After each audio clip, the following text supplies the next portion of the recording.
All right, my name is Bree Solomon. I'm going to be doing my clinical application assignment.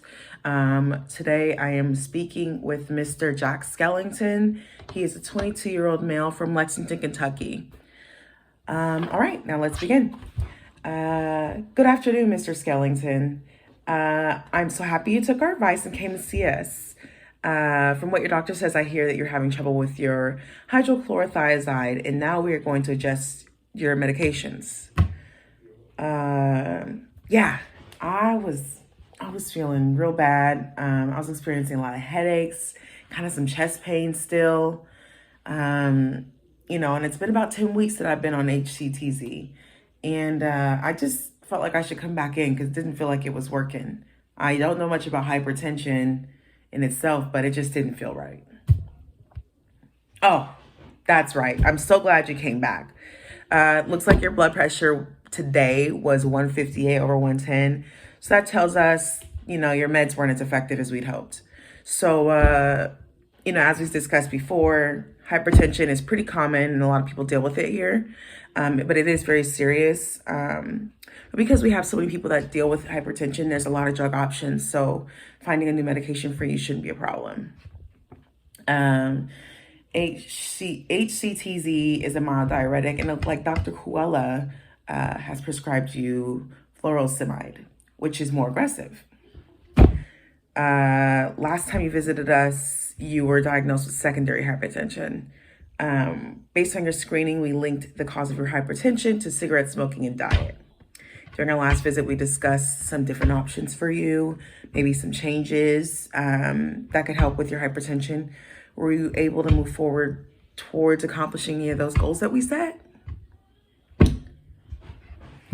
Doctor, no, not really.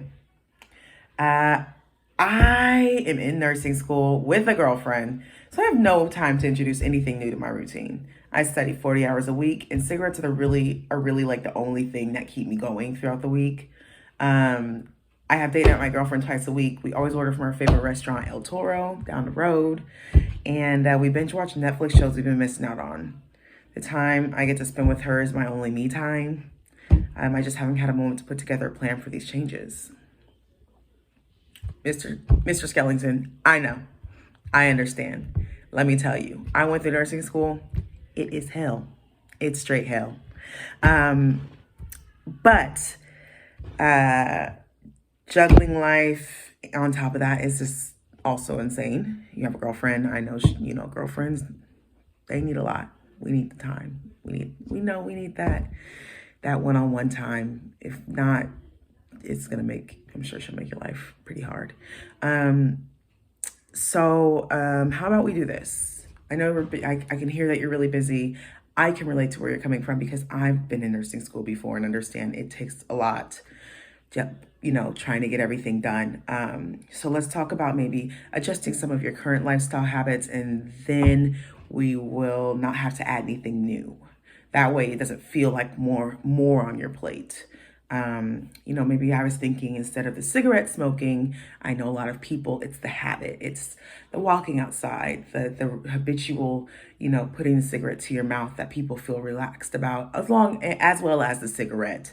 I don't think I can replace that, but maybe we could do something like, something to keep your hands busy and keep your mind going, like that kind of pulls you away.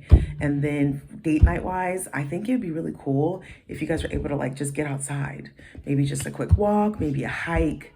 You guys could walk to El Toro.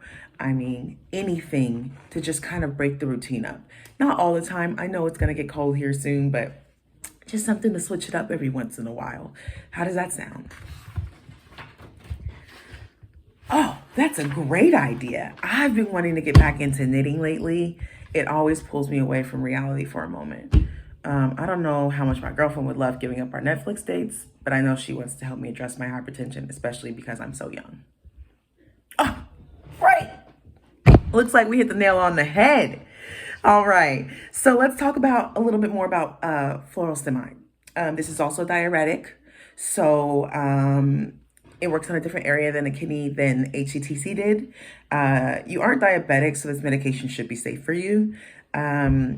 What it does is it the sodium that you consume in your body, it pulls it out. It doesn't reabsorb.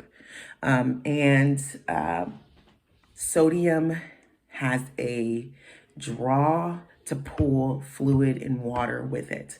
So when your body reabsorbs it, it pulls all that water back into you, and then it creates this pressure in your body, and we don't want that. So it's not going to reabsorb, and it's going to pull that water out. So this is more aggressive. So you should definitely expect to see a little bit more urination.